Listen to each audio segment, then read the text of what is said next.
अत्यंत योग आहे, चांगला योग आहे, सारे आनंदात आहेत.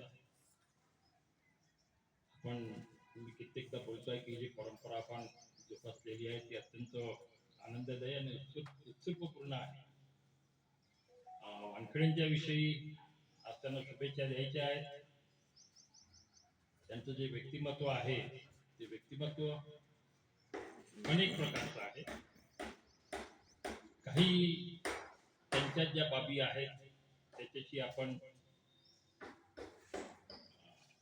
म्हणजे आपल्याला माहिती आहे, काही माहिती नाही आहे, तर त्यांच्याविषयी त्यांच्या जीवनातील किंवा त्यांची जी एक पद्धत आहे तो एक छोटासा मुद्दा घेऊनच मी आता आपलं मनोगत व्यक्त करणार आहोत. खरं म्हणजे आपण एक समाजात राहतो, समाजाशी साऱ्यांशी निगडीत असतो. त्यांच्या या अनेक गुण जे त्यांच्यामध्ये आहेत त्यापैकी एक गुण जो आहे ते म्हणजे सद्भाव सांभाळणे. सद्भाव सांभाळणे हा एक माणसातील खूप मोठा गुण आहे आणि त्या गुणामुळे माणसाची प्रचिती तर होतेच होते, परंतु त्याचं जे एक स्थान असते समाजामध्ये ते समाजाचं स्थान ओळखायला येते, त्यातून ते व्यक्त होते. कारण जो व्यक्ती समाजात राहतो, साऱ्यांशी मिळून मिसळून राहतो, साऱ्यांशी सद्भाव निर्माण करतो, तर त्याविषयी तुकडोजी महाराजांनी एक मोठं चांगलं वाक्य म्हटलेलं आहे. त्यांची एक गोवी आहे, ती गोवी त्या संदर्भात मला वाटली की आज त्याचं स्मरण करून द्यायचं म्हणून मी ती गोवी म्हणतो आहे की तुका म्हणे सत्य कर्म व्हावे सहाय्य.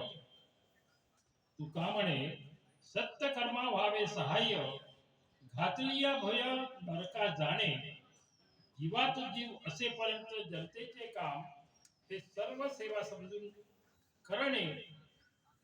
हे याच्यासाठी मी म्हणतो की त्यांच्या जीवनातील एक सत्य असं आहे की ते एक धार्मिक आहे.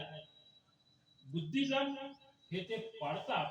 कदाचित तुम्हाला माहिती नसेल की नागपुरात संविधान चौक आहे, त्या संविधान चौकामध्ये डॉक्टर बाबासाहेब आंबेडकरांचा खूप भव्य असा पुतळा आहे ज्याला सर्व जगातील लोक नमन करतात.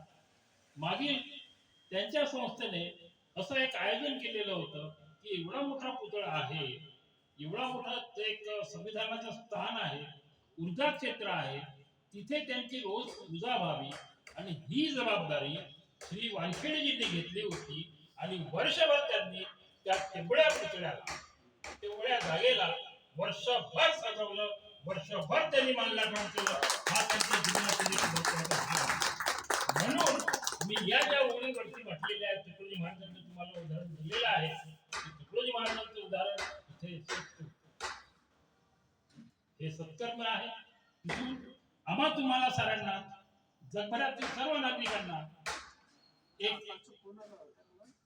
एक ऊर्जा मिळते आणि अशा प्रकारे समाजातून ते काम होत राहते. कदाचित या गोष्टीशी तुम्ही परिचित नसाल म्हणून मी हे खास करून ही गोष्ट तुम्हाला सांगितलेली आहे. त्यांच्या जीवनातील हा एक खूप महत्त्वाचा समोर आणखी त्यांच्याविषयी काय म्हणू, फक्त एवढंच म्हणतो की जिंदगी का क्या पता, जिंदगी का क्या पता, कल ही बुलावा आ जाए. ये तो ऐसी जिंदगी जीना चाहते हैं जो औरों के काम आए, जो औरों के काम आए.